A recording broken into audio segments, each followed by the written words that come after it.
Hi there and welcome to today's episode of Recruiter Fuel. My name is Mary Skinner. I'm one of the delivery consultants here at Qualligence, and joining me today I have Mary Mullins and Mary Ann Lee. We aim to give you real-world advice that you can use in your recruiting and your day-to-day. So starting off, I think our topic today to talk a little bit about is just finding the right candidate and how you make that decision based off of the questions that we're asking them. Mary Ann, do you have any starting questions that you love to ask candidates right off the bat to make sure they're a good fit? When I talk to my potential candidates, I like to put myself in their shoes. I figure that if you're calling me, I need to know what it is that you are, who you are, where you're calling from, what do you want from me, how did you get my phone number, and what do you want specifically? I just really just have a conversation. I call myself a relationship builder, whereas I'm just trying to establish a relationship. I'm not trying to sell you a job right off the bat, but just to kind of talk, let you know that I'm a recruiter, let you know that I'm just here to get a sense of what your next steps are in your career, and to see if we can just kind of move forward with what I have to offer. So I always put myself in the other person's shoes. I don't want to come across like a salesperson, but just have a conversation. I agree, and sometimes it can be hard too when you're deciding between candidates to know, which one is the right fit, and narrowing them down with some of those questions can be hard sometimes too. So Mary, is there anything that you do kind of when you're in a situation where you have two really good candidates? Are there any extra questions that you ask or anything that you think, separates those apart from each other to make the right fit? Ultimately, my main focus is making sure that I'm putting an individual into a role that's not only going to be good for them in the moment or for the time being, something that's going to offer that long-term potential for them. So when deciding between two candidates, it's not really just about the qualifications. I ask them, what are they looking for, not only in an opportunity now, but potentially in the future for themselves, from a specific organization, and what type of culture they're looking for, because not everybody fits in the same culture. And that sometimes really helps to kind of make one candidate maybe stand out as the better match for the opportunity. That is true. And I know when speaking with candidates, there are a lot of, questions that they'll give you too. And sometimes those can be indicators of whether or not they're a right fit for the role as well. Is there any that you can think of off the top of your head? I know I've had a few where someone has come across and said that they prefer an environment where they're working, alone, and they prefer to be kind of, on their own when going through their job, and they're going into a team setting or a team environment where I know that just, isn't something that's going to obviously mesh well with this position. Is there any off the top of your head that you can think of, Mary Ann, that might be similar to that? That's my biggest one, I think. It's just, I get that one a lot. Sure. Well, again, it's not just a one and done conversation. It's a series of conversations. The initial call is just to kind of talk to see if there's any interest in even talking with me. Second conversation could be a little bit more in detail about what they're looking for. Why are they even looking, especially if they already have a job? My question is just the same. What's your next step in your career? That's my ultimate question. Secondly, I kind of ask them if they are working in a team environment. Do they thrive working alone? Are they one that likes to have the autonomy to make their own decisions? So those are some of the questions that I ask. In terms of asking candidates questions as well, is there any questions that you specifically ask to eliminate people right off the bat? Is there anything, for qualifying factors that maybe you think is really important to a job, or anything specifically that you really bring up front to them? Oh, you're asking me? I'm sorry. Yeah. It just depends. In this environment, I'm not really disqualifying anyone. I'm keeping everyone open.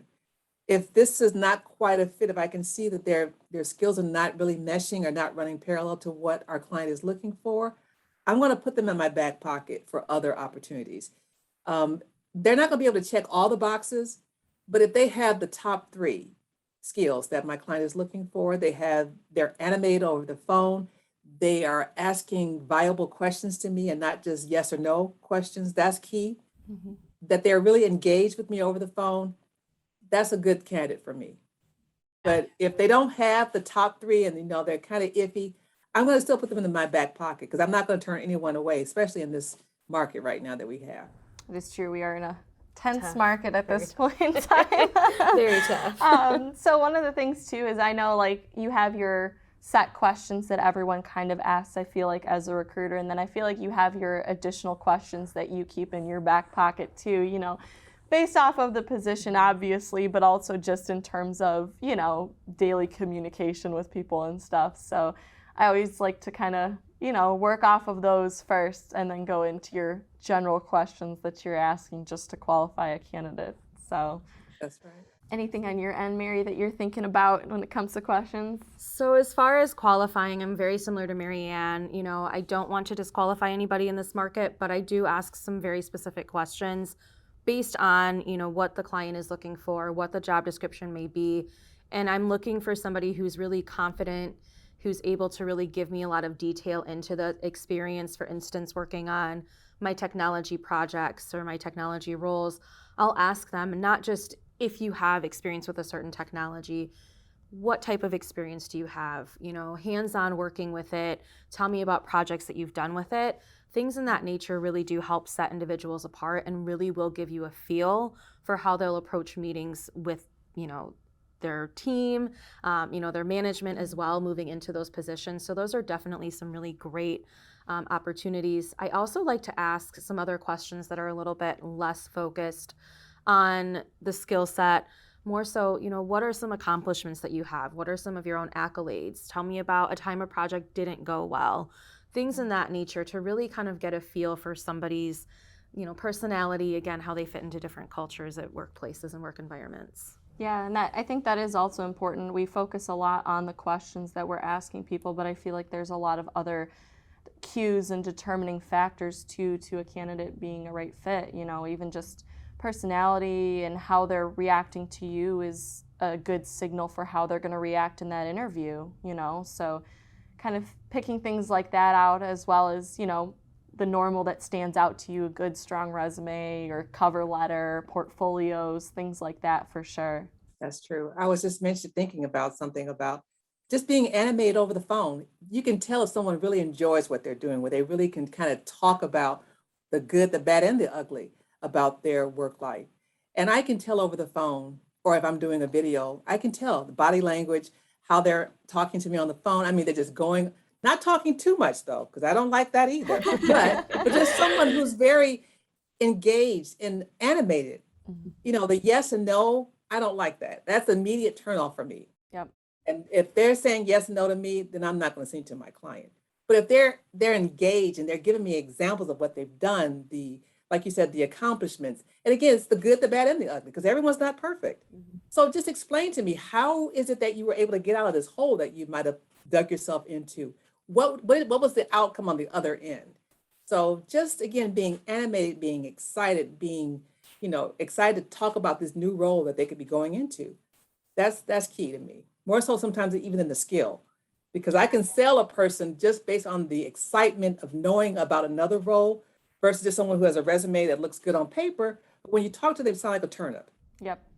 And I agree with Personality of a that. turnip, rather. Right. I agree with that. And they do feed off of your energy too, I Absolutely. feel. So you Yes. go into a call really excited. Someone who's maybe Yes. a little shyer or more passive to something, they will definitely feed off your energy, you Yes. know. So Yes. kind of talking a little bit about that too, you know, about talking to people who are maybe a little bit unsure of you or unsure of what you're doing Exactly. or what you're saying, you know, those are some situations too that I feel like we get into a lot as a recruiter. You know, you, especially in this day and age, they pick up the phone and it's like, what do you want? Why are you calling me? What do you want from me? You know, so I think there's almost like a little bit of like a warm-up period you have to do with them on the Exactly. phone, you know. So I think definitely asking those questions up front, being a little bit more personable and vulnerable with them to show them that you're, you know, I'm human, I can talk to you, you know, Right. just have a conversation with me and we can move forward. Exactly. So is there anything that you guys do in those kind of, you know, questions or those kind of statements to kind of get people to be more comfortable with you when you answer the phone with them or talk to them? Sure, of course. Thank you again for that, Mary. You know, when I get someone on the phone, excuse me, first of all, I have to tell them who I am. because I'm calling them maybe at work, or I'd be calling them at a time that they're not able to talk. And I like to put the defense mechanisms down, because immediately when they hear, Mary, I'm a recruiter, what do you want? How'd you get my phone number? Why are you calling me at work? What's a qualigence? So I gotta kind of let that wall down a little bit and say, listen, this is who I am. I know you're at work. Give me a time and a number where I can call you back. And then we can talk a little bit more in detail about what I want to discuss with you. That's it. And again, if someone is talking to me like that, I would put my wall down, because I always put myself, again, that's the golden rule for me, put myself in the other person's shoes. And how would I feel if someone called me off the cuff at my job about another job? Yeah. I'll be very defensive. Who are you? How'd you get my number? Is this Steve really doing this to see if I'm loyal to Qualigence? You know, all of that is going through my mind if I were a candidate. So again, it's strictly a conversation. It's a non-intrusive conversation, Mr. Candidate or Miss Candidate. I'm not trying to sell you anything. Just want to talk to you about what you're doing, what your next step is, if you'll be able to get that next step in your current situation, and go from there.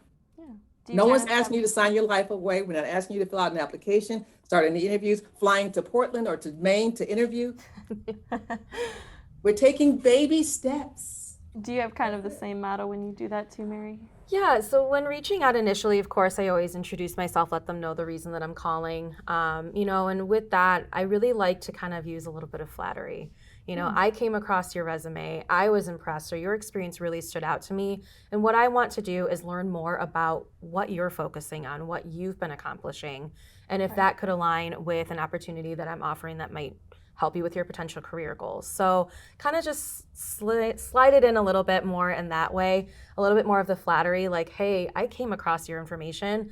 I really am interested in speaking with you. This is your chance to talk about yourself and kind of gloat a little bit. So I feel that kind of helps to ease a little bit of that. Definitely. And I think anytime any of the candidates know that there's a hiring manager looking at their resume, or that the company's really interested in them, that definitely sets you aside from all the rest of the candidates that you think are interviewing, and you're like, wow, they really they want me for my experience. They've taken the time out of their day to look at what I have to offer. So that's always a good thing too. I agree. Definitely a good leg to start off with. Yes. And people love to talk about themselves. So Absolutely. You're right, Mary. Don't we all? Yeah. Well, I think lastly, just, we all know we've been using the Baker's Dozen, those 13 questions. We're all very well familiar with REI and what that has to offer. If you guys are interested in checking out those 13 questions, I do recommend that you do so and use those in your recruiting day-to-day. We'll post a link. You can definitely check those out. Thank you, Mary Ann, for your time. I appreciate it. Thank you, Mary, ladies. as well. You've got Mary cubed today, so Yay. thank you. Thanks for spending time with us, and join us again on our next Recruiter Fuel.